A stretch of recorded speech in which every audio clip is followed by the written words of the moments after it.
Hello and welcome to the Slapshot Syndicate podcast. Be sure to subscribe for more content, and whilst you're at it, go and follow our social media pages. They're on screen now. Now, on to the episode.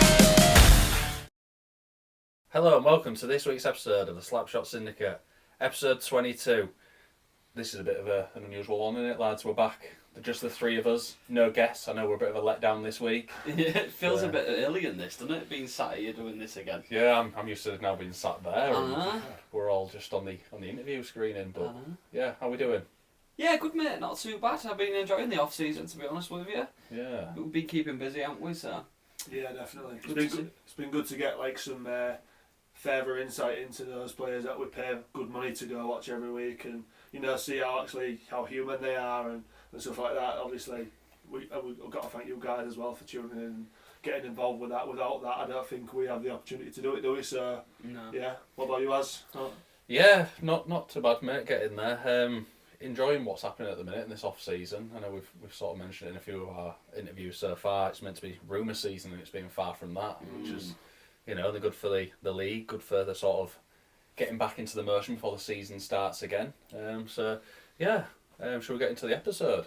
I think so. Yeah, so let's do it. So this week we're going to have a bit of a run through the teams, who's gone, who's in, and talk about who we think's our surprise pickups, biggest losses, and potential stars for the next season. So with that, let's jump into it. The first team we're going to have a look at is the Peterborough Phantoms. Yeah, so obviously Peterborough Phantoms, first and foremost, I think we need to show that Hayden Levine is back again. So he was a standout performer last season, so I think it was quite imperative that they kept him. Obviously he's taken up an import spot as well, I believe, so he's going to be massive. And they've gone and re-signed defensemen like Tom Norton, and they've got Brad Bauer in. They've got a really solid defence there, so I think they're cooking up a bit of a storm, to be honest. We mentioned between us three about Slava making the jump from Peterborough, which was massive. I don't know how Peterborough will look at that, whether they'll see it as a wholly negative thing or if it's just going to be like, okay, BAU, business as usual. And I mean that for me is probably one of the biggest surprises of the off season at the minute. I never expected that. Obviously Slava's done a great job with Peterborough. Obviously they did really well in playoff weekend. It was unfortunate not to get to the final. Like you mentioned there, Levine signing up, like Tom Norton. They've got some great players from the past season back down, but now it's going to be a new head coach, and the style of play maybe changes and the way forward changes. Yeah, perhaps. I remember when we talked to Nave Salem though, and he was very complimentary of Slava, so it doesn't surprise me that he's getting opportunities elsewhere. Yeah. But I remember how Nathan was quite complimentary of his management style, and that he knows how Nathan plays, and he sort of give him that freedom to play how he does. And I wonder if that might change a little bit if he's going to have to change his game, or someone's going to want him to play a certain way. Yeah, I mean, freedom. I know it's been mentioned about obviously Salem and his penalty record can be quite bad, but if we see a full season of Salem, how he was at playoff weekend, I mean, obviously we ranked him up there as probably one of the players of the weekend, and he was phenomenal, obviously, getting the hat-trick the way he did in that first game and chipped in the second game. So, first of all, obviously, they'll be glad they've re-signed him back up, but how does his game change under new management? It'll be really interesting, I think. Yeah, definitely. I mean, it's obviously worth pointing out at this point, though, that, Peterborough have only taken up 2 of the import spots at the moment, so they've still got 2 to go. I've noticed a few other teams they're getting close now to the limit, but I think looking at what they've got a really good core there to build on, so anything else is more like the icing on the cake, so it'll be interesting to see. I think these guys are a bit of a dark horse, if I'm being honest with you. If we look at the last 2 seasons and what they've actually achieved, like especially last season, getting to the final and things like that, and it didn't go their way, but whoever this manager is that comes in to replace Slava has a real good opportunity here. Like, what's to say that Scott Robson or someone didn't go play a coach, or something like that, or again we get another Brit GB Brit player or from the Elite League or something like that to come down and sort of take the reins. Like, we know how far this team got, and Hayden Levine and also Cam Huff. Last season it was fantastic as well. Had big impacts in that. Luke Ferrara has obviously signed on again. He was arguably one of the best Brit players in the league last season. Like, I don't think they've got as much attention on them as they actually deserve, because really they've got a really good solid squad with like Kinniston, for example. You know, he's done really well, and you know, like with 2 more imports to come, like that could be a really exciting project there. Do you think they've been quite strategic in sort of flying under the radar, but knowing that they're... I think they did that for most of last season, didn't they? Like, you know, we was in that position where we was, you know, 4th in the pack, and we was, oh yeah, we're 4th, and like you say, it came to that end of the season, was like, do you know what, actually, there was right behind us there, and they just kind of went about the business. They weren't making a song and dance on it. it. And like you say, when it got to the Coventry weekend, there was certainly a team that was there and thereabouts and competed really well, so I think it suits them being that team that aren't watched as much, because they can just play their game, and it's not like, oh yeah, look at Peterborough. Well, I was just thinking, you know, obviously, I think Peterborough are known to have a specific style of hockey, being quite rough. They can play you at your own game. They can get involved in maybe the stuff they don't need to, but they use it to their advantage. I feel like they're really good at like countering people and getting results off the back of that. So I'm wondering, like, what's next for them? Is someone going to come in and change that, or is it going to be a case of, okay, we know this is working for Peterborough, but how do we take it to that next level? And somebody who could come in and say, we've got that base, but also I'm going to put my little twist on it. Or, you know, we don't know who's going to come in. It might be someone completely left field who's got great contacts in a certain area. What's to say they don't sign another forward and a D-man? That'd be a really solid spread of imports for them, wouldn't it? Yeah. So, you know, I think for Peterborough overall, it's quite exciting. Like, it's a good one to start off with, actually, because we've sort of done it in a little random order, haven't we? But Peterborough's a really, like, interesting one, which I personally, coming in before the podcast started, I wasn't coming in being like, I've got so much to say about Peterborough, but actually the points raised is really accurate. Yeah, I mean, looking at the lineup we have there, you know, they're probably about halfway done on their you know, acquisitions. There's still obviously, like you both have just said there, a lot of changes. Way going forward is all going to happen there, so it'll be interesting to see what happens in the coming month. Huge potential, weeks. Definitely. Yeah. Should we move on? Yeah. So next team, this one's a big one and a real interesting one I found, and it's Leeds Knights. Obviously, double winners in the past season, narrowly missed out in the final. This is a really interesting one, because every other week it seems like they release somebody where you're like, oh, hang on. Yeah, there was very good player who could move into any other team in the league. Agreed. There was a couple there, weren't there? You know, a couple of signings and releases that you really thought, ooh, is this a rebuild?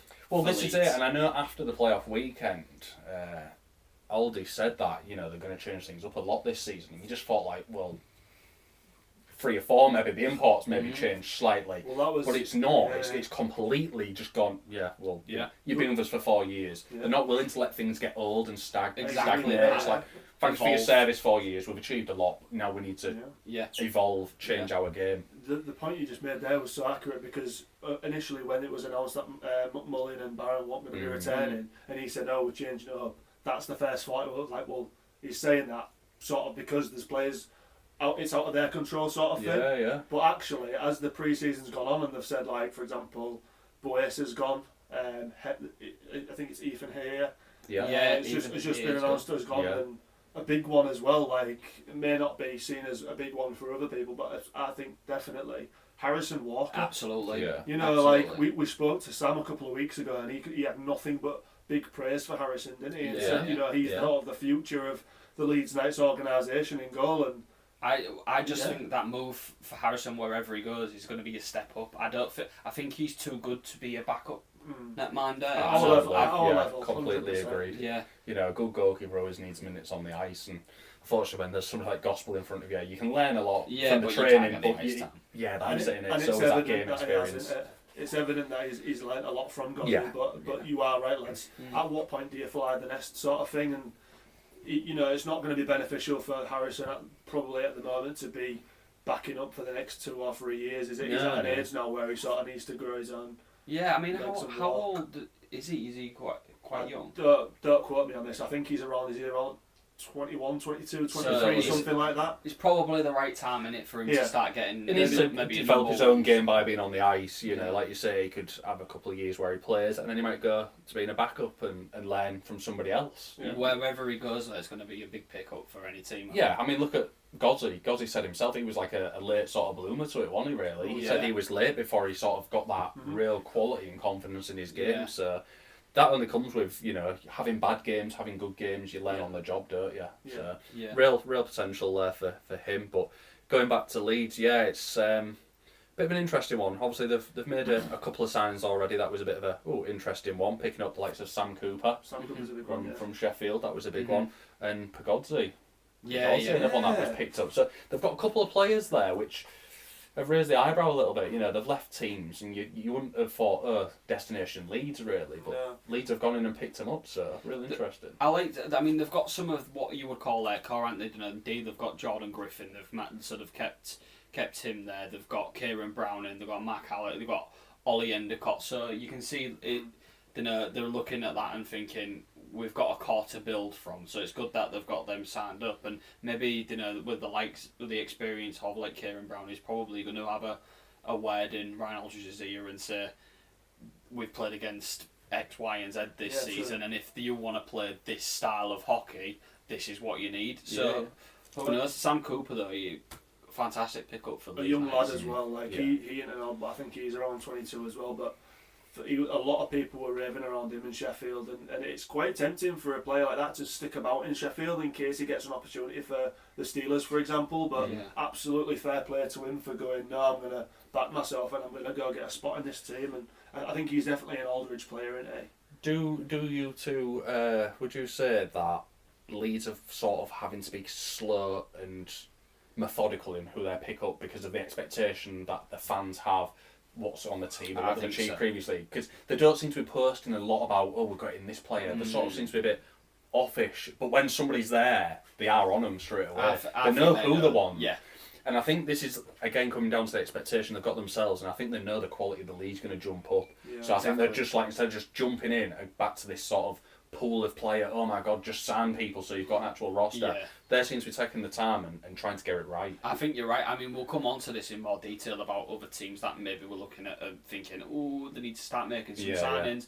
But also, it is a testament, like we said earlier, to Leeds, that they need to evolve, and they are, because that gap's closing. And looking at other teams who have just made some absolute astonishing signings, where you think, Jesus Christ, like, the gap is closing massively. It's proven this last season, and now this is going to be different colour fish. Yeah. So, anything else to add on the Leeds Knights? No, you know what, I think I was going to make the same points as you there, brothers, actually. I think they have to be calculated, don't they? And I think the run last season where it was sort of out of their control for quite a while, with MK being in spearheading it, sort of, I think Aldridge will have reflected on seasons prior and been like, we was like way ahead at this point, and actually we're chasing tails. And I don't think that's something that he wants to do again, because again that encourages those teams that are further down to be like, these aren't the team that we thought they were. Ultimately, at the end of the season, they won 2 cups. You know, 2 trophies sort of thing. So you can't knock what they did.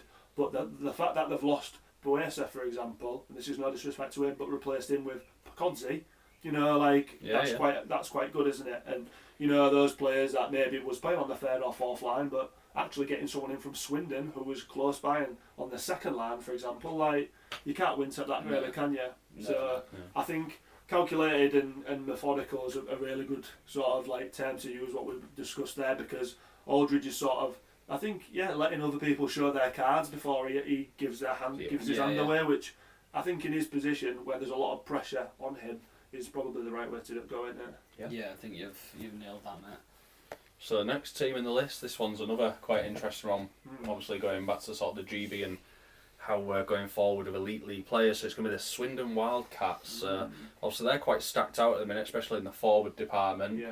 But picking up the likes of Ben O'Connor, GB, that's massive, defenseman. I know that was a bit of a big deal. This obviously coming back from the Jake the Snake, obviously leaving, and I think it was within the same day or within the next morning. Obviously they announced O'Connor there, so it sort of softened the blow. But it was a real interesting sort of departure with Jake. It was always a bit of a mad one, wasn't it? And I know there was whispers around the playoff weekend about Jake going to Bristol, and we was like, surely not. This wasn't like people to us directly, oh lads, we've got this, like we heard people talking about it, and I was like, where's this coming from?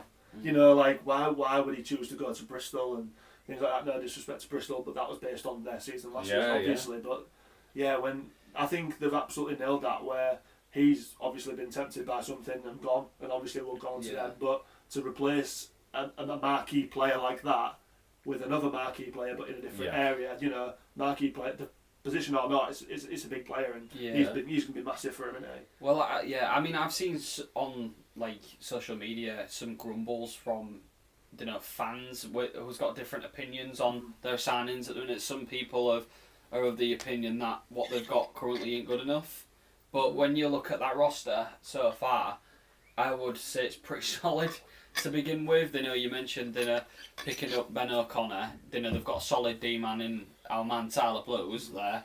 Anyway, they've got Rennie Maher in the net, who is as good as most. Yeah, I think all of those defensemen on there is what. That is exactly the point I was going to make. I really like that. That defensive. They've only got 4 defensemen so far, but they're very good defensemen. And as we've mentioned, and he was obviously Player of the Week for us. How many times Rennie Maher? You look at that netminder and that defence at the minute, you're just like, that is solid. Yeah, absolutely. You just sort of build around that. The other 2 players being Ed Bradley and Sam Godfrey, for those who don't know, but yeah, sorry lads. And obviously they've kind of stacked up on the forwards already. You know, how many is there? So they've got 7 or 8 forwards already in there. Sort of players that are coming back previously. You know, solid foundation. An interesting one for these guys. Correct me if I'm wrong. These haven't announced an import yet, so they've still got 4 imports to come in. Yeah. You know, and to be fair, they've got eight forwards that were all Brits and, you know, have been there previously, and obviously Aaron Nell trusts those guys. Oh, tell a lie, sorry. Owen Griffiths has come down, hasn't he? But he's not an import. He's an elite league player. Do you remember? Yeah. I think did he come from Cardiff or something like that? But he's Welsh, so obviously he's not an import. So that's a massive signing for them. But no, he didn't come from Cardiff. He came from Manchester. Sorry, I'm getting I think he's mixed here, but he is Welsh. That's why I thought Cardiff. Yeah. But nevertheless, you know, that's a solid signing in itself. That's almost, you know, another import sort of thing, like the same calibre as Ben O'Connor. Yeah. But then these guys have got 4 imports to add. Like, if little side question, if it were you guys, where would you be putting your imports? Would you be pushing all you can to get Ryan Wells back? You know, like defensive import from last season, or I'd go for 2 and 2, 2 players, 2 defensemen for these guys at the minute. Obviously, I don't think you need an import netminder when you've got Rennie in the pipes. Nah. Rennie wouldn't want to be second, and an import wouldn't be worthwhile being second. So definitely not. No, you maybe a D-man and 3 forwards. Even like looking at that defence, you've got Ben O'Connor, who's a lot younger than. Like, I think you've just got to plan for example. down the road. Davy Phillips obviously injured a bit. What happens if he, you know, drops out? Body's getting hurt. For me, looking at that, I personally go 2 and 2. Yeah, imagine 2 defensemen as well as that core. That's what I'm saying. Like, you might have the likes of like Ed Bradley or Sam Godfrey on third line. Jesus, like that's so strong in it. Like these, I know we spoke a lot about the project of Swindon. Yeah. And you know, people might be disappointed because they're not announcing these imports and stuff like that, but. You know, you've got a solid team there already. I was going to say, if I'm a Swindon fan looking at that roster, knowing that you've got 4 imports to come, I think I'd be pretty happy with that. Yeah, I would. I think there's still a lot to come from this Swindon side, as you've just mentioned. There's a project there. I mean, I think they would have been a bit disappointed, as a lot of fans were, with their performance at the playoff weekend. Obviously, did really well, Swindon, and it didn't obviously come together for him in the big moments. I think that's maybe given food for thought for Aaron Nell there. But for me, I would look more defensively solid. If they can be more defensively solid, I think they're in a great place. It's going to be hard to get a goal in it against these. With, that's what you want, though, really. Isn't with that as well, on that point of imports and stuff, like remember Aaron Nell or Swindon are the ones who sourced Jake Britnell. Yeah. They have the contacts who knew Jake Britnell or got Jake Britnell in. They've got the contact for Ryan Wells. You know what I mean? They might sign Malasinski back. He's been a bit of a cult hero there, hasn't he? Yeah. But you know, if what's to say there isn't another Jake Britnell who's coming up the college ranks so fancies a year out, you know. Yeah. You know, it's really exciting, and I think obviously you said about fans grumbling and stuff like that, but I think my message to Swindon fans, and take this as much as you want, you can think I'm talking absolute rubbish, but I'd stay with, like, you know, I'd be quite excited. Just give it a few weeks or a month or so, and I think when we go into the season, we'll obviously reflect on these, but I think we'll be like, we was bang on the money there. Yeah, I agree. So we'll move on then, and our next one is the Hull Seahawks. Well, this one's a bit more personal for us and a bit more interesting, and our opinion will be a bit more potentially harsh.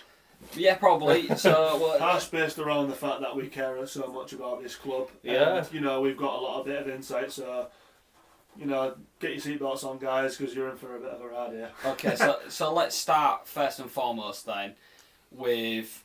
We've got Jordan in the net. We know he's confirmed until 2026, although he's not been announced, I don't think yet. He was announced last season, wasn't he? But he hasn't been announced as of yet this season, which raises eyebrows because they've done quite a couple of them. Maybe they're saving it, but... Yeah, potentially. But then, no Dek Barmer this season. I know he came in back end of last season, but he's not returning this season. That's confirmed. Whether we'll see him again in the future, unknown. But then we're going to make some signings, like Davy Phillips, he's back now, and Josh Hodgkinson was a massive one for me. He was a standout performer last season, to be honest. The leader of the defence so far for me. 100%. Yeah. I know you've got the experience of Davy Phillips, but Davy Phillips, obviously injury troubles.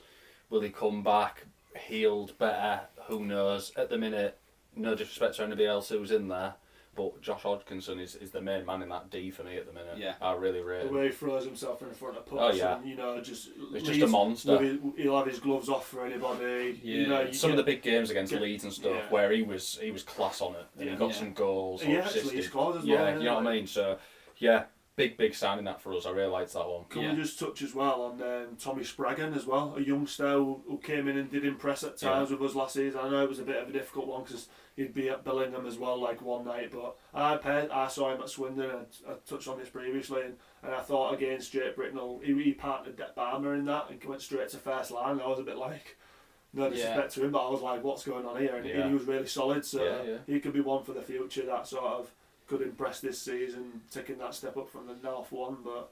Yeah, I mean, I wanna just look at the fact that we've currently had 3 import slots taken up. So we've got 1 import slot left, and we have no import D-man, no import netty. Yeah, so it's an interesting one you make that, and I think the obvious one is obviously fan favourite Emil Svek. Yeah. Is potentially not coming back if we do go for a defence import, or maybe we go full attack and we're just trying to outscore everybody. I don't know. And Emil Svek comes back, and that makes up the 4. I don't know. It's a really interesting one. Obviously, Sobchak was never in doubt he was coming back regardless because he's just the best in the league. But look, let's be honest though. We've looked at the stats, and our issue last season was not scoring; it was leaking goals at the back. Yeah. For that to come in at the moment looking relatively unchanged, is that really the right? Yeah, is that the right I'm answer concerned. for us? I'll just go straight out there and say I'm concerned. I mean, I've been knocked about a bit for Marseille on the goaltenders, this, that and the other, and I shouldn't be saying this, that and the other, but unfortunately I still think we need a number 1. And that is my opinion, and I will stand by that till... Yeah, I agree with you. The defence for me is still looking a bit light. I don't look at that defence and think title winning, which unfortunately that's what I go watch for. You've got to if you want to. I pay my season ticket because I want to see us winning. Yeah. And at the minute, I think we're just behind. Yeah. Unless Matty has got a couple of aces up his sleeves and just goes, do you know what? Yeah. Boom, I'd like that. Yeah. Then I'll eat my words and say, do you know what, we're on it. I mean, and I think Matty isn't as daft to sort of be like... I've seen a couple of things on Twitter and stuff about people who maybe are closer to the club and stuff, and suggesting the 4 imports, and he's sort of like gone along with that. I think Matty's a lot cleverer than that, and he'll definitely. I hope anyway. He's got some bits up his sleeve because, I mean, you both said it there, haven't you? Yeah, you've got to give him credit, and like you say, he's not going to look around the league and see everyone's signings and go, but we're just going to do this. Yeah. He's not that type of person. It's not a case he's here to try and compete, and it's not a case of we had an off season. This season will be class. And he's also very critical of his own team and performance. You accessed that yourself, didn't you? Yeah. Obviously, I went to that Thursday night sort of thing where Matty did it, and he just sort of opened the floor up and was just like, "Got something to say. Let's go through it." For those who weren't there, could you just give some input into what he had to say about the team and stuff. He was brutally honest, to be fair. You know, he said it probably wasn't good enough, reflect on the season at the time. He even went statistical and said these players, you know, didn't do enough. I think he only said 4, maybe 5 players was on the level that he thought was good enough for a season, which, you know, re-signing some of these players up is a big ask of, like, you need to book it up. It's eye-opening, isn't yeah. it? So it was a real interesting night, that, and it's showed he obviously still has some faith in the lads that are in the dressing room by pulling them back in. Massive respect for actually, you know, addressing that, hearing the grumbling in the fans on social media and going, do you know what, like you say, if you've got something to say, come and ask. And because you're probably assuming wrong. And to give them the opportunity and, like you say, sit there and go, right, I'm opening up to the floor, I'm here in front of you. I think it was class. Ask me what you want to know. Like you say, we live in this day and age now where people behind a screen Keyboard warriors. oh yeah, this, that and the other. And he just went, okay, it's your turn to ask the questions. Yeah. And he just says whatever you want, as long as it's not players signing, who's leaving, anything is on the table. And I thought, whoa, hang on a minute. It took me aback a bit, and I was like, whoa, this is a bit of a different format. But fair play to him, and he was brutally honest, and I really liked it. Yeah.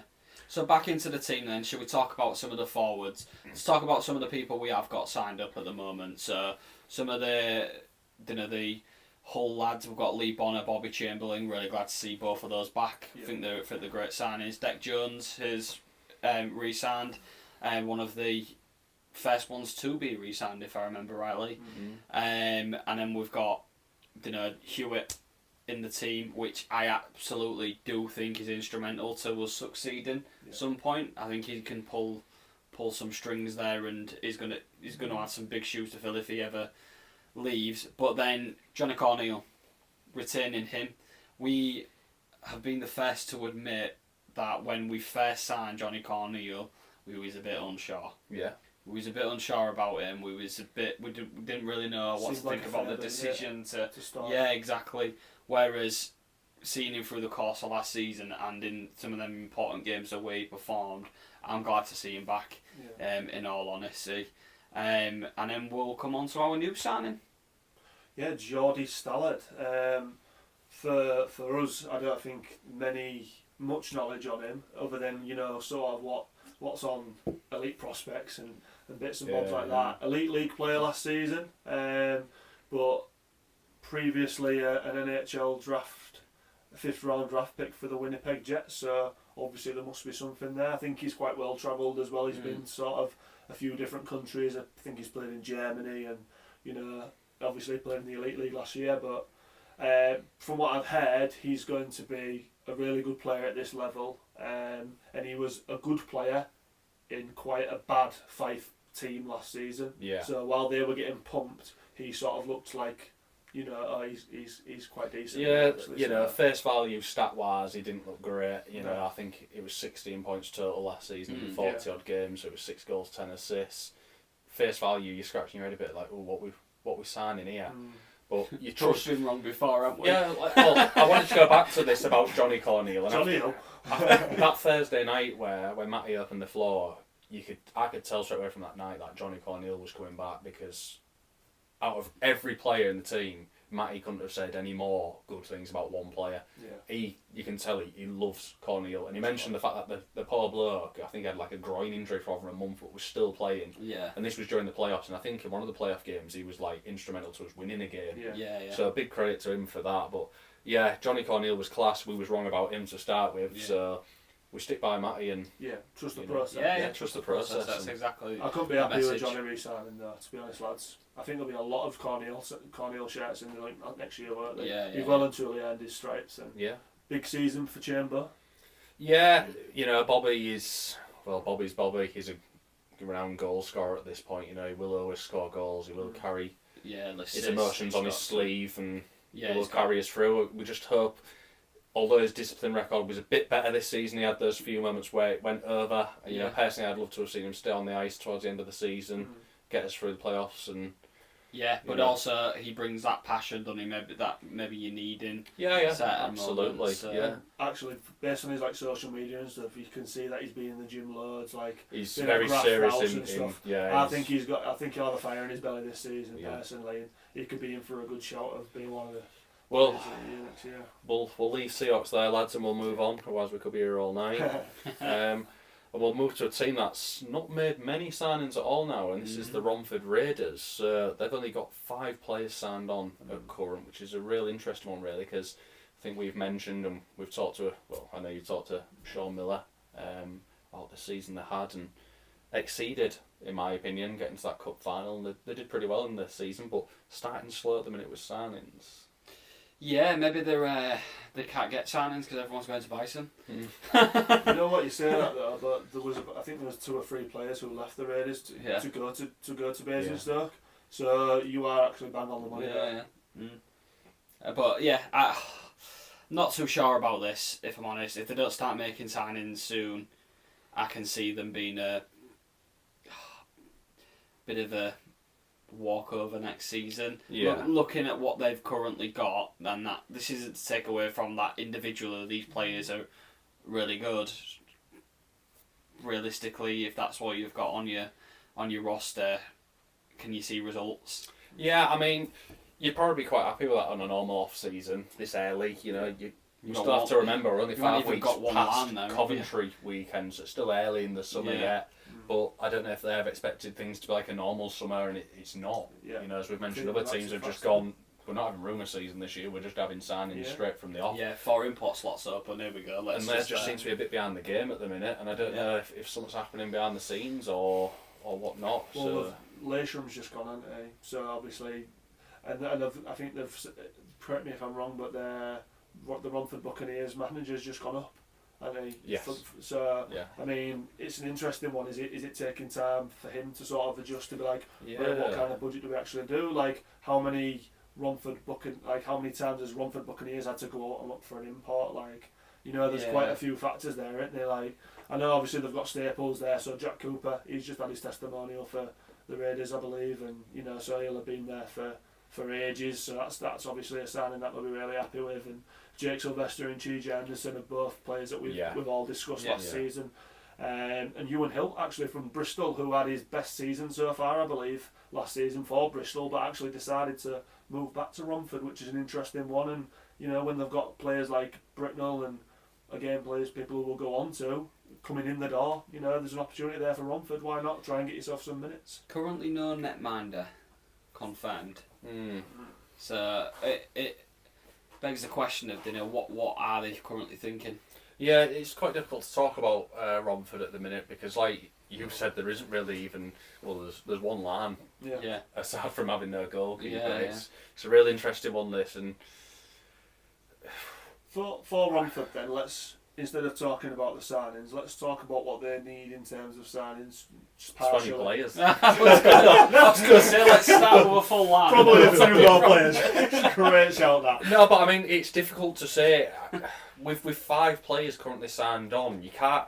There's no identity there yet. So you can't say like they've got 2 lines, and you can see the sort of player they're going for. You can't really make anything of that at the minute. And it's a bit of it is a real tough one to sort of say they need this and they need that. They just need a foundation to start with. But this is all we know. For all we know, they have got players signed on the dotted line in the background, and all of a sudden they're waiting for what you would consider rumour season to just be over, and then they're just going to go, oh yeah, bang, bang, bang, bang, bang. Here's all these. We're going to drop 5 or 6 at once, and then everyone's going to be like. Yeah, it's just for me. Obviously, like I said when we came on to these, they had a really good season in my opinion. Obviously, getting to that cup final, and I think the fans would have been like, oh yeah, quite buzzing for next season if we go in the same vein, but. It hasn't quite transcended yet into this off season, and there's nothing for the fans to really like get the teeth into. And like, do you know what? Next season, maybe we can go for another cup final. Yeah. We've all played sport, and it is no fluke to get to a cup final. No, it's not 100%. So, especially in the format of our league. Yeah, there's got to be something there. Like they had something building. And let's remember, these guys. There are going to be Romford people who have been there for years, and obviously we may not be more as familiar with, who there'll probably be 5 or 6 more players where like, well, they're definitely going to stay.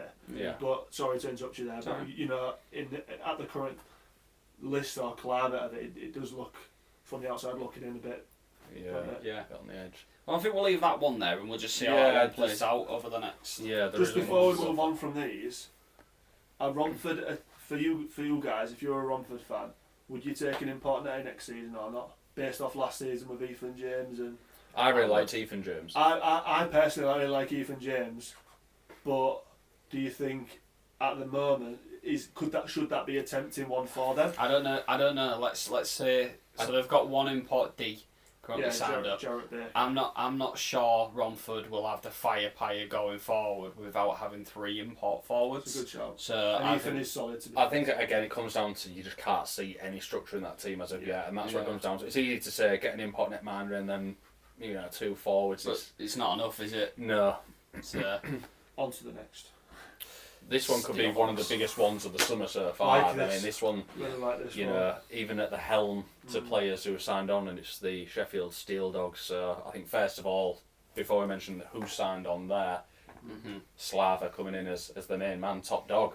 Well, that could be one of the signings of the summer in itself, couldn't it? A winner, a proven winner, Proven somebody who gets the best out of players, gets the best out of the Coventry team. every season. And Yeah. stuff. The foundation that Steel Dogs have had, how they're partnered with Steelers, I think this could be a major acquisition as somebody running the club.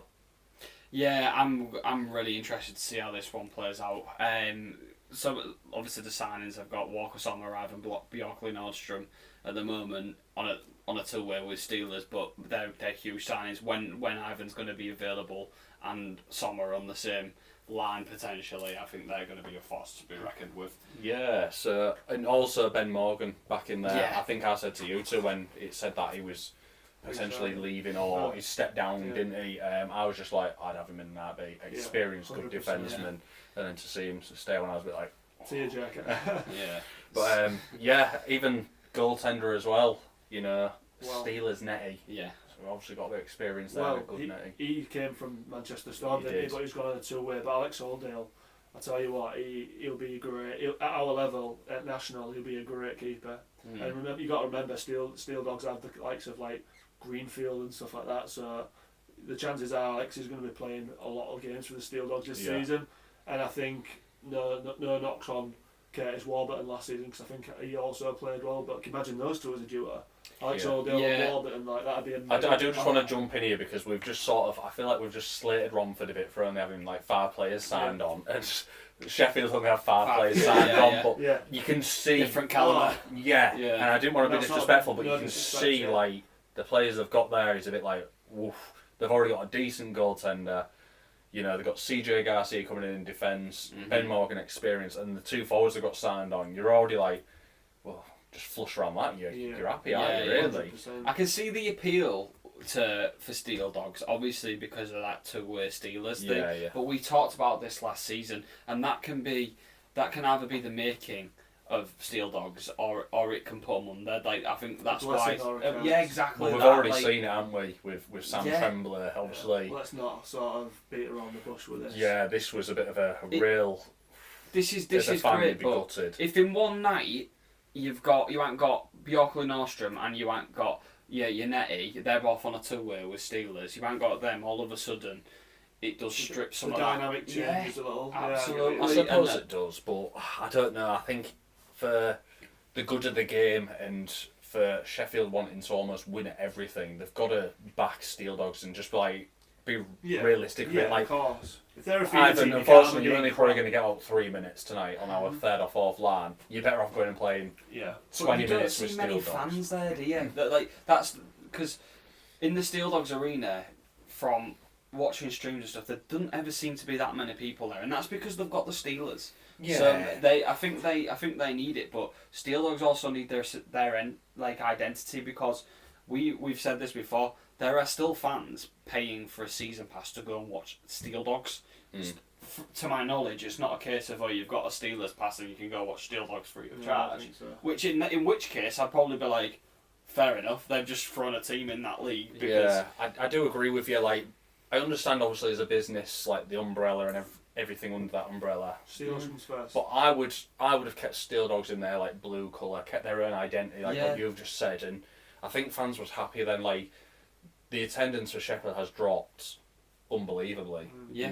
From the years I've been going, they've always had a pretty decent home attendance, and the big games against Hull have always been at each other, and it's made for a great rivalry. But I think I only went to Sheffield once last year, and I was a bit like, this is it's gone. Yeah. Do you think with Slava at the helm and, you know, sort of a core of these guys, Very true. I think that changes this I think season? it does. Very true, I think yeah. it does. You know, I think the fans was a bit standoffish. You know, again, we go back into like the cost of things, the economic climate and stuff like that. Are people willing to spend the money on a transition year or two?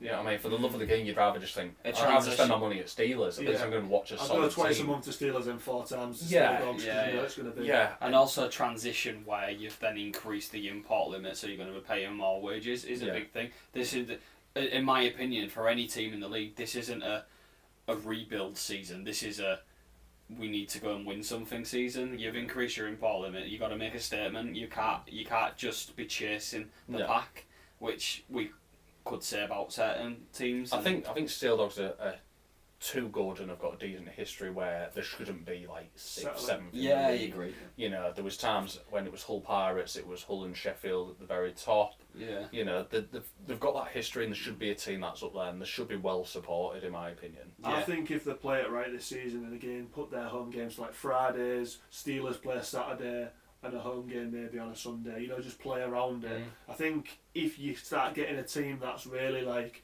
solid and Slava gets them playing and stuff, I think that's how you build that as well, isn't it? Yeah. You know, you sort of like, well, Steelers are away this week and actually I'm going to go to the Steeldogs, and that's how you get people in, and you sort of like, wow, these are actually really good teams. I'd look at other things like, I don't know if they do it already, but what about like, because it's a partnership and all under the Steelers sort of name, what if like 20 quid and you get your Steelers and Steeldogs game? Yeah, you know what I mean? So you pay less at the Steeldogs game. Or a weekend ticket for 30 quid or something. You know what I mean? So it's a package deal, and then obviously you're getting both. Yeah, and you're getting a decent turnout for both, and that's ultimately what it's about, isn't it? Yeah, I agree. I'd definitely do that. £30 for a weekend ticket for Steelers and Steeldogs. I think, you know, to finish up with Steeldogs, I think there's a lot of potential here. And certainly a decent project potentially on the horizon, and should be a decent team. 100%. Yeah, fully agree.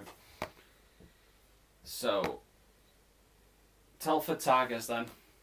I'll let you lead with this one because they're your sort of team, and obviously we've talked to somebody who hasn't been signed up yet in Deacon Fielder, but we had a very good thing to say about Telford. Just on that, great thing to mention, Deacon Fielder being instrumental to Telford Tigers over a number of years now, and he mentioned to us it was like the first time in 7 or 8 seasons that Telford hadn't been to Coventry, which was a massive start, and I was not really aware of that. I was aware that there was a team, a bit of a bogey team, and but there's a reason for that. They've clearly got some mentality building there, but they have got Brad Day signed up again, a fantastic goalkeeper. We've all talked about him quite a lot. And then in defence, Rhodes Mitchell-King, another top quality player. Arguably one of the young players of the season. I put him in my team of the season. Yeah, he did. He stacked up at their presentation night as well. He got loads of awards. Yeah, that surprised me at all. A big player for them, which is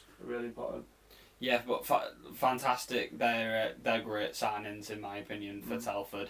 I'm quite interested to see what they do at the back, because again, sure what I know about hockey, but if it was me, I would be signing up the likes of Fielder. I'd be getting him in the bag straight away. He seems to be Telford through and through. Yeah, Telford through and through, but a little bit like Bobby Chamberlain is to us, one of your own, someone that it means more to him. Yeah, he said he's from Telford, and they his dad played for him, his uncle or granddad or something played for him. Paraphrasing, but you do want those players, and for all we know, he might already be signed. Yeah, like you said, there's a lot of this behind the scenes. People have already signed deals. It's just they drip feed him into the atmosphere, as it were. Yeah, but you are right in terms of getting those guys back in. It is important, and I think it definitely gets more eyes on him. And Fielder's come back. I'm going to get my season. I just think Telford, when they wanted to, had a really good decor. I feel like their defence was solid. Yeah, but I think, going back to what Fielder had to say, obviously they had 2 defencemen down with injuries early in the season. That's why they had a bit of a downtime. Yeah. 2 forwards had to play D. At times they was playing with 4D, weren't they? Yeah, so they're obviously aware of that, and it is a bit of bad luck, but you need to reinforce there as well, and that'll be part of the project going forward as well, I think. Yeah. So what about their forwards then? What do you reckon to them so far? Well, my good mate David Thompson, yeah, he doesn't like you, does he? He really does not like me. So I can't wait to see him again. But towards the end of the season, he was in a real good bit of form, and he was racking and stacking, wasn't he, really? Similar to Eric as well. Yeah, Eric Henderson as well. You know, those two towards the end of the season really started to find their feet in the league, and sort of instrumental towards them getting to the playoffs one day. Yeah, absolutely. Groups. Yeah, and I think they are massive from being on for next season. It's a great start for them in forward lines. Yeah. Do we see a return of Vlad Luka this season after scoring 300 goals in 10 games for Telford Tigers too? The arc, full circle moment, Vlad Luka back, Luka the Bazooka. Love it. I love that. Yeah, I don't really know where I see Telford going though, if I'm honest. I mean, as I've said, and I know Deacon brought it up as well, but a great history and a great, what they've achieved in years gone by.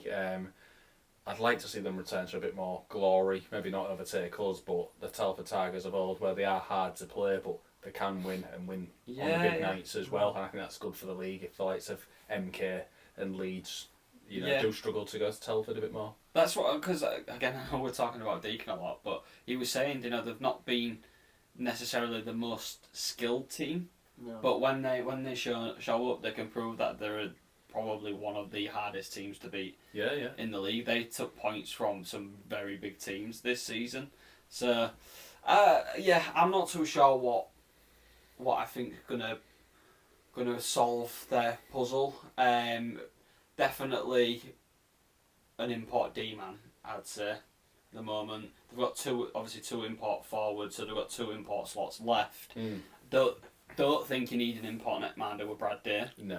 I think he's got the skill and the calibre to be the number one netty. Yeah. I do think you probably need a import D-man there, to be honest, just to evolve the defence a little bit. Remember last year we had Brock Bartholomew? Last year. Season before. We had Brock Bartholomew and he could go up and score and also get back, and he was a great player. I think someone like that in Telford Tigers could really change how their style of play. So maybe a couple more skillful players and definitely D-man. What's close to Telford, sir? If there was to make any Elite League signings, where would you see them coming from? Is it around Nottingham? Telford's more... It's nearer Wales, isn't it? It's like Cardiff and that sort of stuff. Mm-hmm.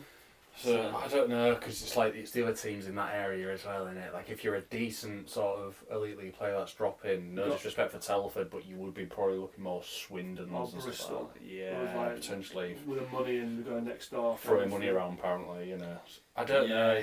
They're a really interesting team, Telford, of where they're going next. You could sign someone from Nottingham to Telford, because it's not a million miles away. I know Shrewsbury to Birmingham, for example, is only an hour and a half or something like that. So Telford to Nottingham's maybe only an hour or so away as well.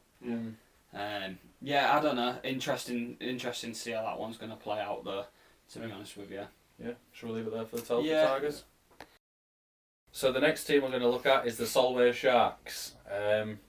Bit of an interesting team. We've always had a bit of a thing about Solway and obviously how tough it is at the Shark Tank. Again, another team that's got some quite interesting players signed up already. What we making to these? Yeah, so far, alright. I want to mention Liam Stenton. I feel like we talked about him a bit last season as well, how good he was, and I actually mentioned him in the when we did the predictions or our sort of dream team, when we was talking about the squads, I mentioned him and some of his stats was right up there, so I feel like he's a really good signing for him.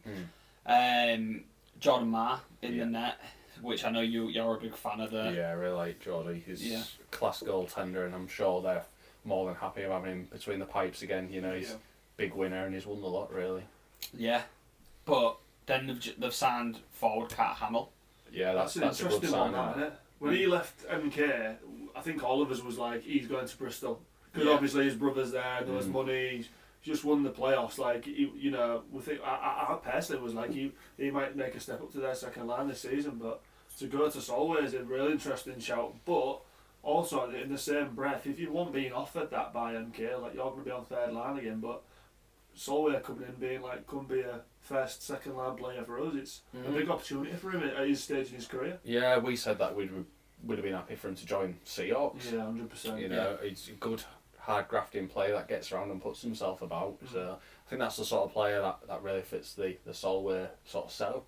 Yeah. You know, good high intensity player that likes to throw himself about. Would you have had Solway down as sort of, you know, like the physical team last season, or do you think that's quite a good addition? Do you think he adds a little bit of extra to it? I think he does, yeah. And like you say, coming from a winning team, that experience, it only, you know, goes into the dressing room and build, and he's still pretty young. Yeah, he is. You know, so I think that could be one of their biggest signings. And again, two netminders don't really feel like Solway need import netminder. No, They've only got one import in Olivier Arsenault, and he's a D-man, so I feel like they're pretty free to explore forwards now. Yeah. Arsenault was their captain last season as well. He signed for 2 more years. Massive signing for them. Yeah, I think personally, he was one that really led their lines, really high in their stats and bits and bobs like that.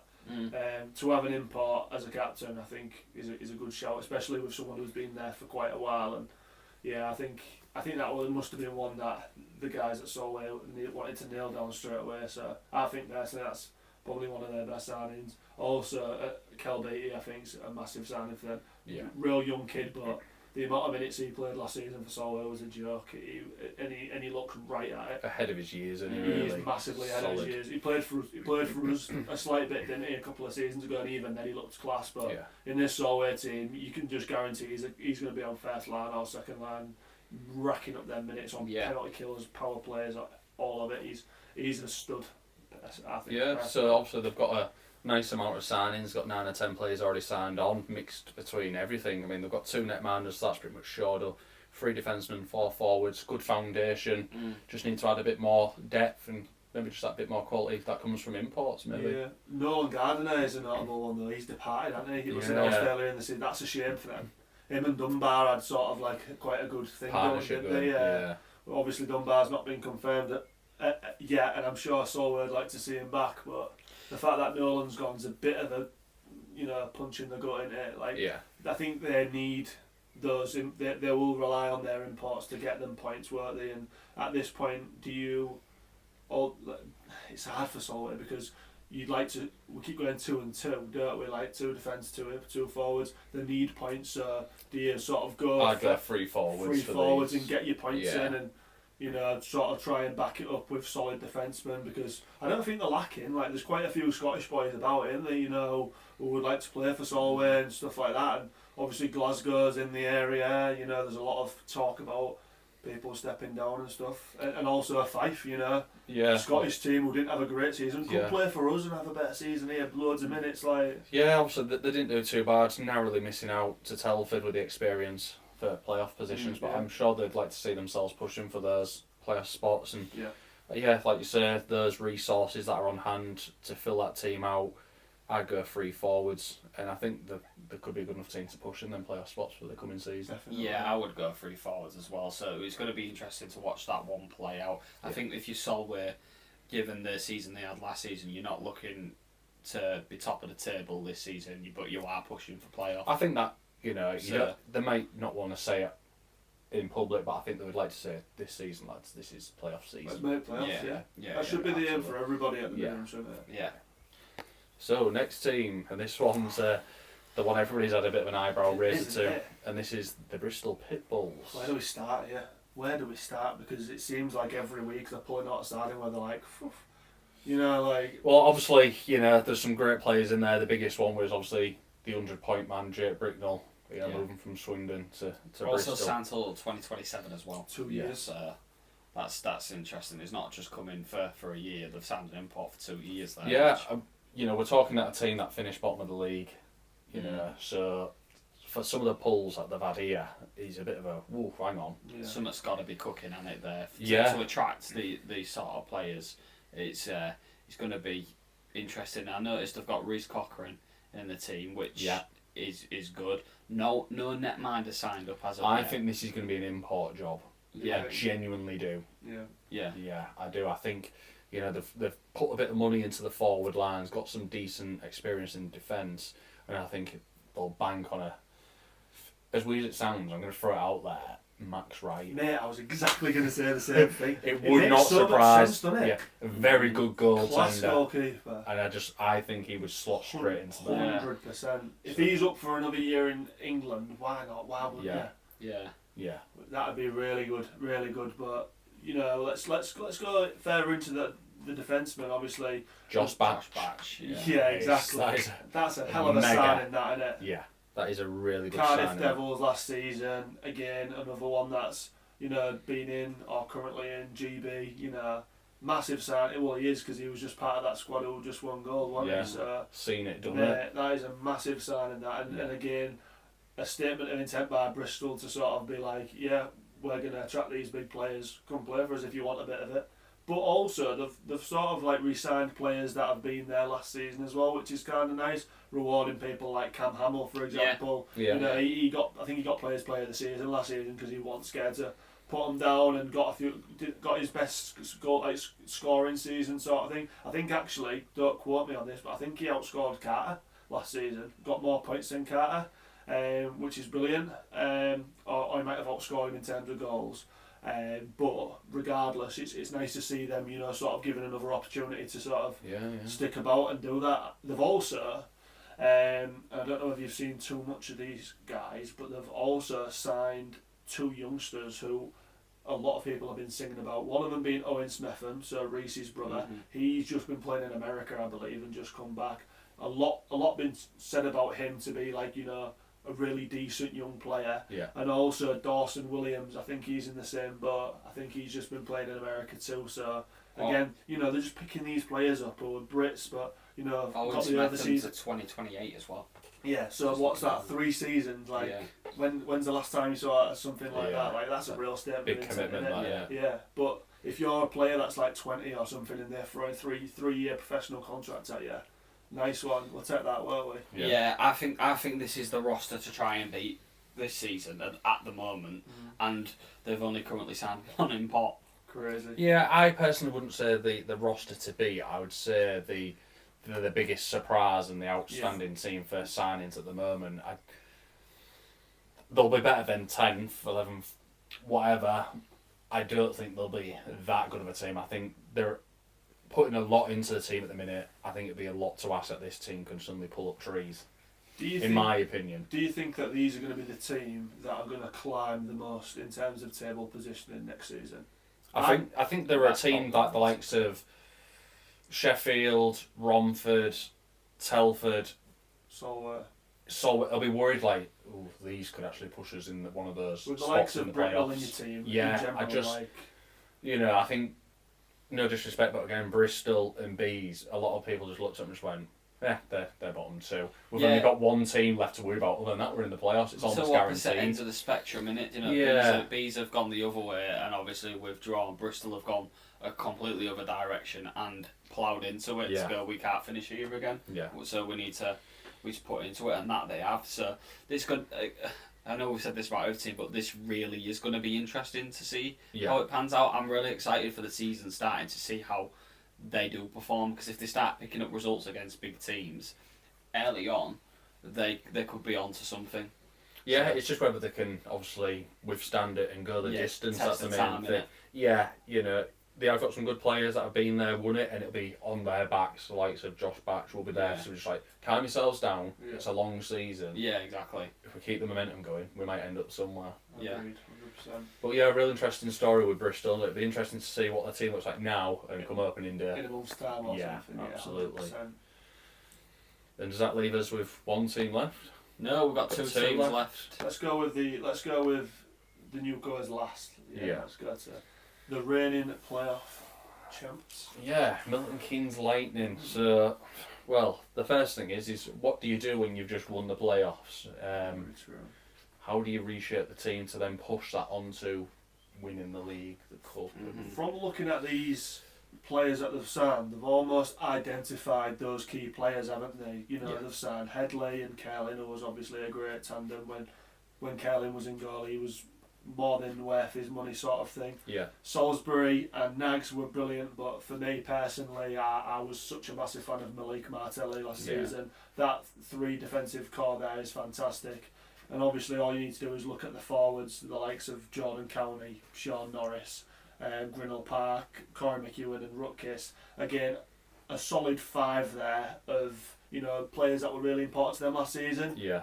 And also, not one import announced as of yet. No, but the also big one is obviously the loss of Ross Venus. Very true, yeah, retiring. You know, he's big shoes to fill in. Yeah, absolutely. He had a great playoffs as But well. then you've got the likes of Jordan Cowney, who had a fantastic season. Yeah, he's like a free hit, isn't he? He's almost like import calibre, and he's not, but you could see Tim Wallace taking up one of those import spots, couldn't you? Or does he go left field, sign 4 imports, and do what he did last season and take one of them out? And like, you could be talking about an MK team here who could have 5 imports this season. Yeah. Do you know what I mean? Like that. Yeah. That in itself is, you know, massive, isn't it? Yeah, absolutely. There's not much to say about Milton Keynes, and that's weird to say, but like you say, you've mentioned the players that they've signed up there. It's a great foundation, obviously part of the winning team from the playoff weekend. Also higher expectation. I think they've obviously now got to push for the next level. That's a question in itself. What do they need to do to push for that league title? Because there was within a distance of such a short distance of that this season, and I think this comes back to what we've said earlier in this episode when we was on about Leeds and Leeds being methodical, and they might have been looking to what are Leeds up to, what are they going to have next season. And it's hard to say because they're changing Leeds and the way they're just sort of like, oh, he's been here for that long, but he's gone. It's almost like Wallace and Aldridge are both doing this, like, play your hand. Yeah. You play your hand. You play your hand. It seems to be like that. Like, who's going to blink fast and make a move.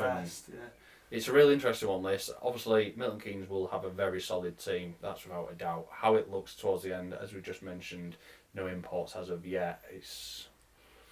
I think this is an exciting project, this. No import netman are needed again when you've got the likes of Jordan Headley in that. He is the number one. That he was class.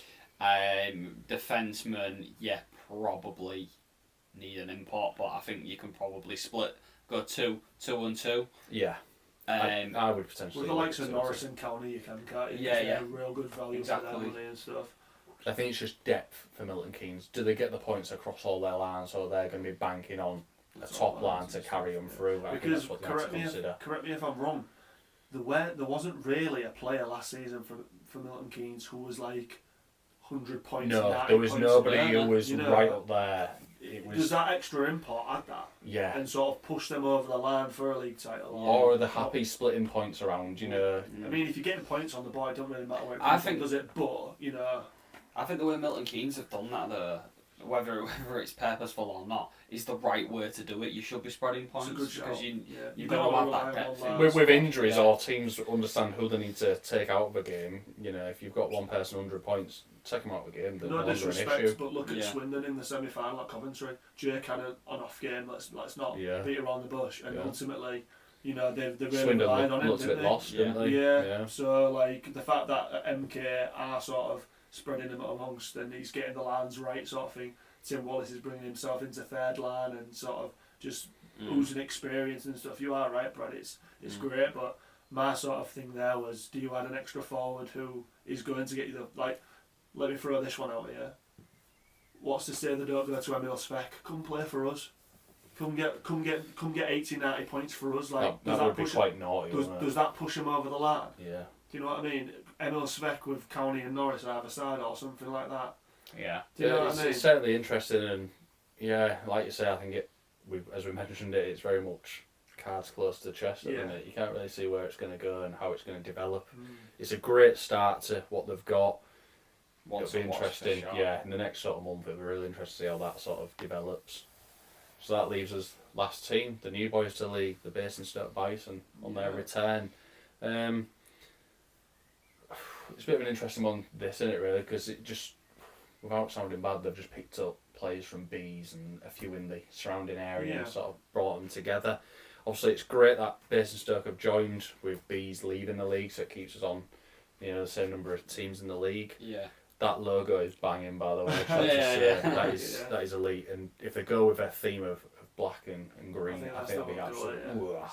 There might be a little shirt in here with that. Yeah. That'd be mega. Dallas Stars sort of style. Yeah. Moggy or Morris, previous, not Morris, Steady. Moggy or Steady, sorry, sort of. These boys in. Yes, you know, with Mog, what is he, 94? Mog Yeah. 94, get on that. But speaking about those two, you know, I think those two are massive pickups for Bison. You know, Mog was instrumental for the Bees last season, and one that really had to pull his lads through. He isn't one that's going to shout and ball, and he's quite a cool, calm guy, but one that, you know, if he's available, you know, there's not just Basingstoke Bison that are going to be after him.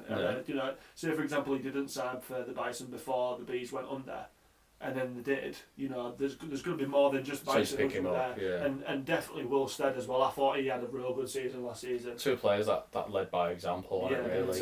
Like when we spoke to them, they both said, like, you know, they really gritted their teeth and sort of, you know, got their heads down and stuff. And again, there was both rewarded at the awards evening, and you know, I think there's a lot of people. There's been quotes, haven't there? Any team will be better with Will Stead in it. You know, you can put Will Stead in a whole Seahawks team. He's going to bag up in it. Yeah. He's going to get points. He's going to bag up at Swindon. He's going to bag up most places. So the fact that Basingstoke have got him is a real good signing in my opinion. Yeah, I think no expectations on Basingstoke. They can't be, can they? No. Which is not a bad position. Any to be team in. that has their, you know, starting season ends up just trying to find. I was going to feet. say it's sort of hard in it at the minute to have an opinion on Basingstoke because we all know that it's a re-entry into the league. You just wish them well and that they don't get battered every week, as some teams have found when they've tried joining like the league. You just want them to be able to compete, get some wins, and everybody down there enjoys the experience, and hopefully it continues. I think that's all you can really say. Solidify and hopefully have the Bees back so we can go to a 12-team league, or allow that Slough Jets or someone to step up and come into the National League. That'd be fantastic, wouldn't it? But yeah, I think that is a good position to be in, isn't it, lads? You know, no expectation is good, isn't it, really? Because, you know, if they do come last, hopefully they won't, and hopefully they will kick on and stuff.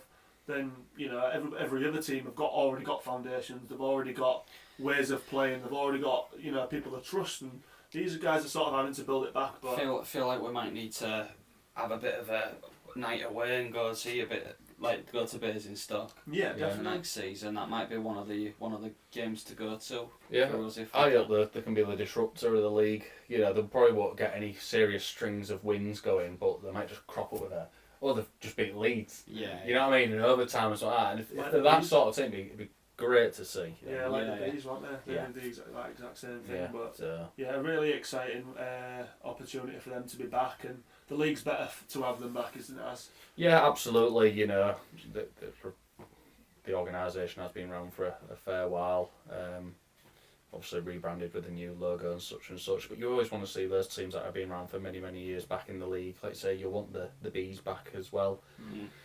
As much as we want competition, we want numbers as well, don't we? So that's them being added to the league. Like we said before, it's just such a shame that Bees have had to drop out of it when it looked like, okay, we're going to have an even number of teams, so we're going to get an extra couple of games, the levels going up, the imports levels increase, like everything was just coming together. You know, the amount of people in seats and stuff at the moment, attendances is just through the roof.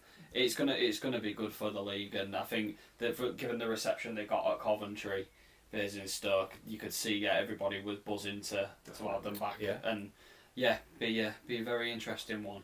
So, with that said, that sort of rounds up our review of the current rosters. There's going to be more to come on that, so we're trying to keep as close an eye on it as possible, but as fans it'd be good for us to let us know any rumours you might have heard. You know, we always having conversations with different people, aren't we? But I wouldn't say we've heard that many rumours. No, I agree. And that comes back to what you're saying, it's not really that time at the minute, it's just dropping signings. So if you are aware of anything, or you've heard, you know, little whispers on the grapevine, by all means get in touch with us and let us know. We keep secrets, we promise. Yeah.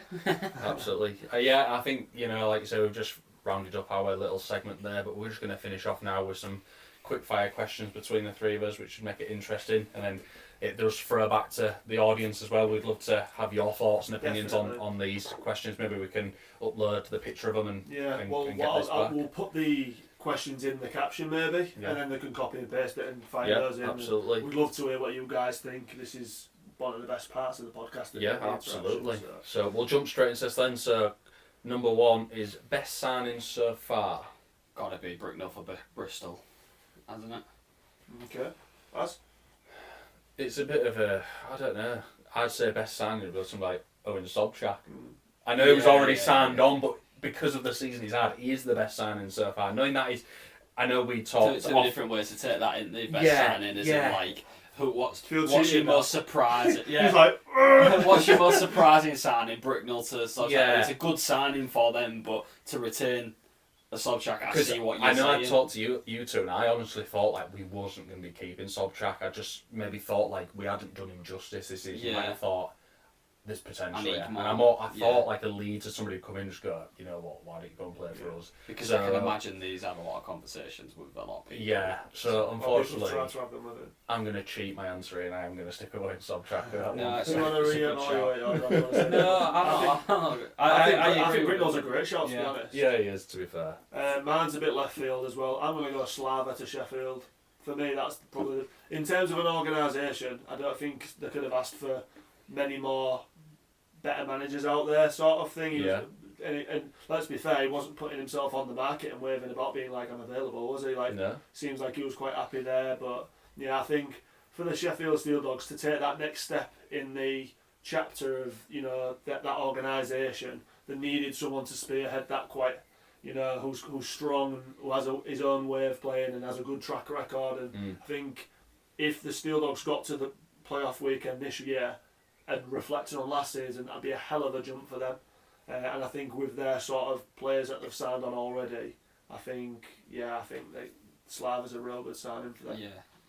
Question number 2, most underrated signing. Well, it is a tough one, this one. Yeah. I don't know if it's whether there's too many people to mention or not enough. Do you want me to go first? If you want to go first. I'll go Carter Hamill to Solway. I was thinking this, and I do really rate like the signing of him and what he will offer to that team. So yeah, I will join you on that one because I really like that signing. For me, I think that he's just going to add, like we've just touched on it, but I think he's just going to add that bit of that edge to them. You know, he's not scared to drop the gloves, let's be fair. So that's first and foremost what he's about, but that's not a knock on him. He's played under Tim Wallace for the last 2 seasons. He's won a trophy last season, he won a trophy this season. He just knows what it's about.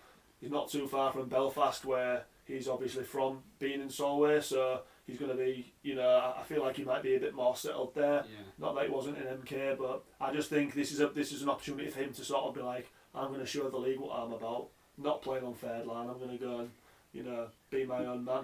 Yeah, I think it's hard to argue with that, to be honest. I can't think of anyone who's probably more underrated than him. Like I mentioned earlier, I don't think it's a case of there being so many that are underrated. I think they're all rated highly enough that it's difficult to choose someone that is underrated. But I've got one more.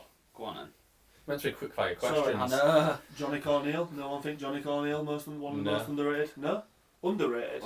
Compared to last season, I think incredibly underrated Johnny Corneal for what he offered us last season. I think he'd be massive for us this season. I don't think we're giving him enough justice. That's exactly what I mean. Yeah. I think as soon as you tag as import, there's an expectation. I think everyone sees him as a fantastic player. Didn't think about that. Yeah, and I just think being tagged as an import, that comes with a level of fair play. What's expected. And I think that's why like a Brit, it's just more looked at. Like, biggest surprise move. Jake Bricknell. Bricknell, given across the board there. That was, the rumours were flying around at the Coventry weekend, but you never thought it's actually going to happen, did you? You could say Batch as well, like he's mad one, but Bricknell to them was just so left field. It was ridiculous. Really mad. So which teams improved the most? I think again going with Jake Bricknell and in comparison. I was going to say, are we talking about which teams improved the most in terms of roster in pre-season? It's got to be Bristol for me. You know, like you said, the players they pulled in. Or Sheffield. It's difficult with Sheffield because, as we've mentioned, obviously the two-way stuff. Are Sheffield really that good? Whereas like Bristol is just like boom, this is who we've got, and they managed to pull in. I think that's the biggest one. I might go with Sheffield. I think I'm going with Sheffield just because of every signing they've made has been absolutely solid. Like, like they haven't dotted loads out, but you can see from last season who those players are to come back. Let's just say you've got the likes of like Finlay Ulrich to come back and stuff like that, and those first, second lines start becoming really strong and equaling like us, for example. Like I don't think we give him much justice at all, but we're talking about Walker Sommer here. Like that guy can put goals away, can put points away. Bjorklund Nordstrom is no slouch. That's why he's on a two-way. Like I think they've got a real solid team, haven't they, so far? Quick fire. Sorry. Hold on a second. We've just been talking for over an hour. My throat's killing. Fire questions then. We're not doing quick fire, we're doing fire. I should be in bed. Which team has taken a step back? This is an interesting one again. Dare I say the Bees? That's Sorry. Come on while he's down, mate. Sorry, out of order. bad taste. Proper out of order. Bad taste. At At the minute, Romford for me. Yeah. Just you can't see where they're going at the minute. Honestly. Yeah. Yeah, Who still needs to do the most business? Romford. Romford again. Yeah, absolutely. It's a no-brainer. Best returning Brit. Romford. We'll move on. I know we're doing quick fire, lads, but that's to separate it from the question. Thanks, boys. Best returning Brit.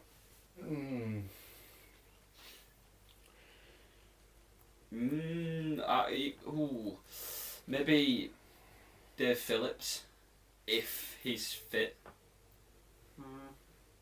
I'd go someone like Jordan Cowney. Yeah, County's a good shout. I mean, there's obvious ones from Seahawks, isn't there? But maybe look for Ferrara. What about Bones? It's not a bad shout. But what returning Brit's going to be instrumental to their team this season? I'd say look County. for Ferrara. County's a good shout. What do you reckon? Beecham? Bobby's up there, but I feel He's like you know what you get with Bobby. I don't know if he's got a rocket up his arse this pre-season. I'm telling you. I'm going to change my answer. I'm going to go for Bobby. I think we're going to see next level. A good shout. Yeah. Most exciting new import so far. New import. I'm going to go for Garcia. CJ Garcia. Yeah, that's a good shout. Like he came on the market and everybody was just like, get him. Yeah, and I've never seen him play. Would love him. They're like hype behind this guy. When we're talking like of O'Connor and stuff like that, came to like Swindon. This guy, when it was on about him moving, I'm really intrigued to what this guy's about. I agree. Okay, well, so team you're most intrigued by going into next season? Sheffield. Yeah, Sheffield. I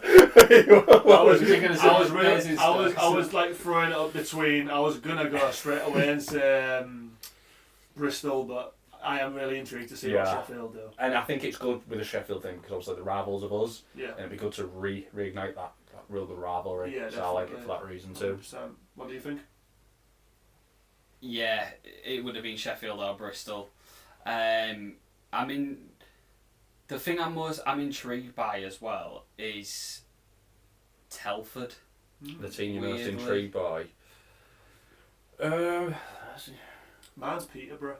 Just because they've lost Slather, but they have got a solid base. Yeah. Who comes in and takes the reins there? Like that can either go Leeds. that can go really well or not. Leeds is a good one. There's a lot for different reasons. Yeah. It's quite a tough question to answer that because it depends on what we're looking at. Mine would be Peterborough. What are you saying, Leeds? Yeah, I'll go Leeds. What do you reckon? Ash? Initially, I was going to say Solway. Solway, yeah. I'm intrigued to see what they're going to put together because they're obviously that gritty sort of team. Yeah. Be interested to see what their full package looks like. So where we pick for the league MVP based on signings? Oh, inside Jack. yeah. Fair enough. I'm sorry, but you can't watch that guy and not think he's going to like push 100 plus again. Yeah. Without even stepping on the ice. 100%. I don't think there's some great players in this league, but he's It's because we watch him every week and we have the joy of seeing what he does every week. I think anybody who would watch him would have to say him. And I think it's not bias, it's just when you watch him you're just like, I can't believe what I'm actually watching here. Yeah, it's him. Or oh god, I don't even think I could say Bricknell because I don't different team. I think he's I just think better he's than gonna any have to goal be scorer. You could have Sobchak. obviously having Svek next to him who's got that slamming shot, but I don't know. For me personally, I just like to see the silkiness. There's just and so the many skill. levels, isn't there? He's not just he doesn't just score goals. He doesn't just get assists. There's so many different levels. Yeah. You've got to think about in the time we're doing this. You could say the likes of Sean Morris. Yeah. That's it. If MK go on to win a title next year, you look at MK and say, who's the main man? Yeah. And Sean Morris is a good one. I personally want to throw. What about Gozzi? Again, another shout. If they go on to get that playoff win, Gozzi's obviously going to be instrumental for them. Yeah. I look at Kieran Brown, for example. Like you still got to look at Leeds, haven't you? yeah, but I think you're right with Sobchak. Yeah, Sobs. I think out of all of them, he's still at the top of that list. People play for entertainment, don't they? Which I know you're right about Gozzi, but people want to see magic. Yeah. And he does. That is him in a nutshell. Well, that brings us nicely on to the next question. One player you'd build a team around? Sam Gospel, Kieran Brown, Owen Sobchak. Yeah. I think you've got any of those in your team, you've already got a great foundation, haven't you? Yeah, I agree. Alright, we'll leave that one there then. Biggest shoes to fill this off-season? Slaver at Peterborough for me. Yes. I think whoever takes that job on has got a job on. You know, a team that's done so well, winning the playoff season before last, obviously doing as well as they did in Cov this season. I think Slava or Jake Britnell for Swindon. Yeah. Just a Swindon the same team without that Jake Britnell in them. It's an interesting one. Yeah. Swindon was still imports to sign as well. Yeah, Did they have to get all 4, was it? They've still got 4 to start. Yeah. So it's interesting what they could go with theirs. I think. I mean, you could get 2 imports in that could put the points up that Jake does, and that's great. You still got the same amount, but as a presence, he was a power forward in every sense of the word, wasn't he? Yeah. Skated well, got assists, got goals, could drop them. Just like every time he was on the puck, you were like, oh no, want you? Yeah. You need to, like, was earlier was like, oh, they've got this player who could they signed Jake Britnell, but there aren't many Jake Britnells out there, is there? Otherwise, every single one. You're absolutely right. There's a reason why he was so sought after, isn't there? Okay, signing that flew under the radar. I'm going to be a bit of I'm twisting this question. Because there's somebody who hasn't even signed for a team yet. But whoever gets Jonathan Kirk will be the signing that goes under the radar, in my opinion. I've already told you to, I'd take him in a heartbeat back in Hull's defence. Yeah. And I just think he's the sort of player that I put in my team of the year last year. I just think if he gets signed up for Sheffield again, I wouldn't even be surprised if Leeds picked him up. I just think he's that good, and he'd just be the sort of player who's like, oh yeah, Jonathan Kirk. But for me, I'd just be like, oh, that's a sign if he came to us. Yeah, that's a good shot. So it's not necessarily a signing that. It's not a sign that's happened, but if it does, it's. There's going to be no doubt he will sign the league. Yeah. Surely. Yeah. I've got one that actually has signed. I think Sam Cooper to Leeds is an underrated signing for sure. Yeah, I think in a couple of seasons' time, he can replace like a defensive D-man. Yeah. An import D-man sort of thing. Like the calibre that he is, I think he's a real good player, to be fair. Yeah. What do you think, Brad?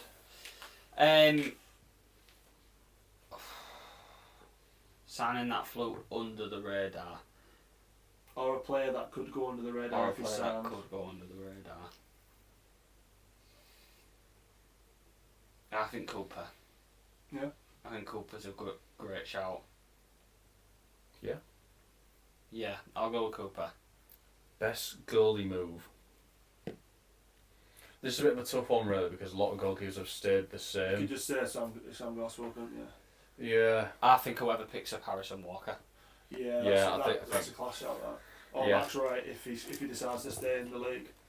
Max Wright. If Max Wright signs for a national team this year, whoever he goes, I've got twice as good. Yeah, I think either of those two, whoever gets Harrison either of Walker's those a real two. good shout. Yeah. I'll go with that for that one. Coach with the most pressure next season. Tim Wallace. I think winning.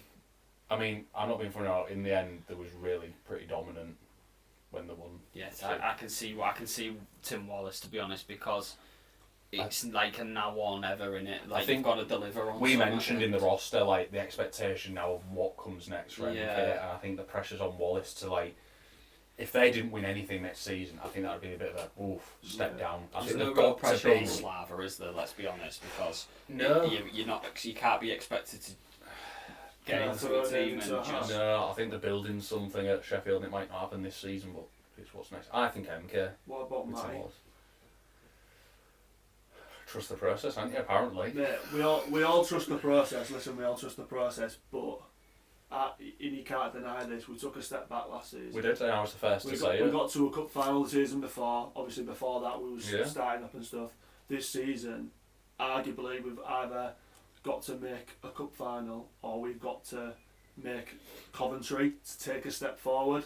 And I think that Matty's gone out already and he's signed some fantastic players, like a Subject, Bobby, Yeah. etc., etc. How long do you keep that going before the appeal wears off and it's sort of like, well, we're stagnating a little bit here, we're not moving forward? Yeah. And that's not me bashing the Seahawks, but that's just an observation that I'm making to the fact that, you know, these players want to win and they've got enough to win. Like, puts up Jack in the Leeds team and without swearing, they'll piss it, won't they? Do you know? If he has to be under pressure because, like you say, to retain the people like Sobchak, you sort of think you've got your best opportunity with him in your team. Not having him in your team's going to be...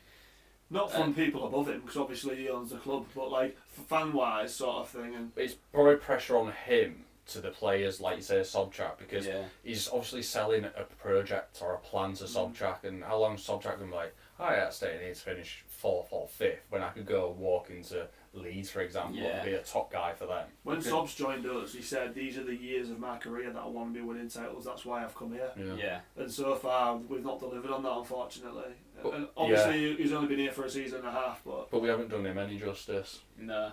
He's definitely under some pressure, Matty, but I think MK, Tim Wallace, just not because myself. he's got to find something, and there's naturally there should be more pressure at the top of the table than there would be at the bottom. I agree.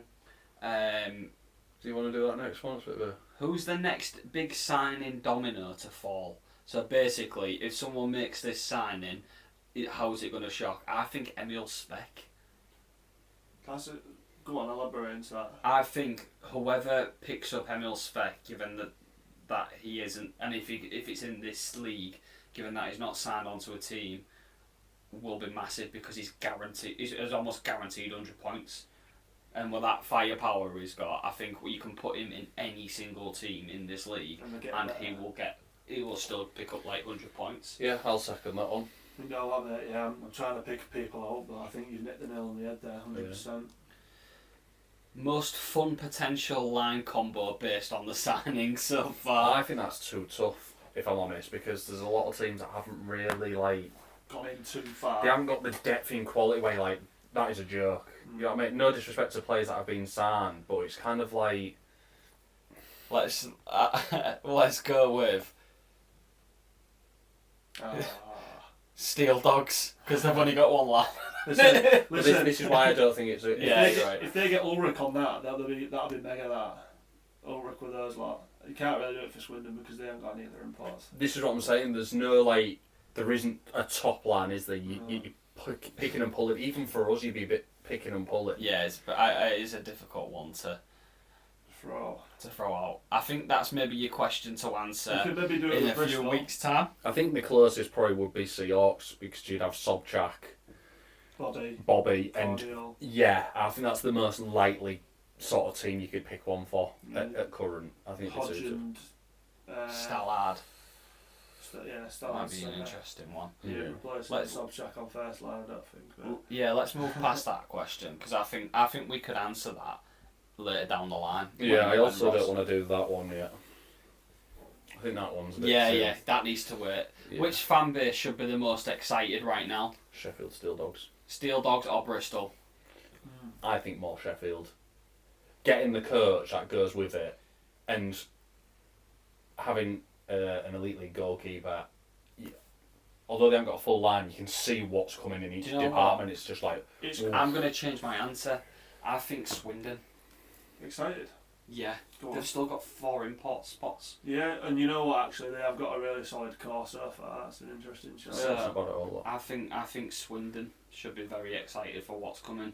I think based on the league positioning last season, I'd go with Bristol, to be honest. You know, they've still got three imports to sign. They've signed Batch, they've signed they've signed Britnell. They've got a whole boat full of the stalwarts from last season, cult heroes kinds of thing.